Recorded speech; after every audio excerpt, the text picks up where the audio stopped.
Hey, my name is KJ Kearney, and I'm going to present to you, without commentary, a list of 20 foods that I believe would be allowed to say if they were people. Starting with number 1, sweet potato pie. Number 2, collard greens.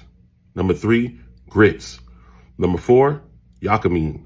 Number 5, candied yams. Number 6, banana pudding. Number 7, black-eyed peas. Number 8, mac and cheese. Number 9, cornbread. Number 10, oxtails.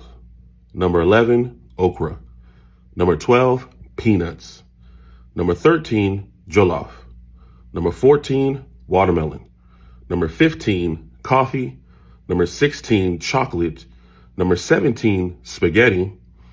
Number 18, gumbo. Number 19, Hoppin' John. And number 20, jambalaya.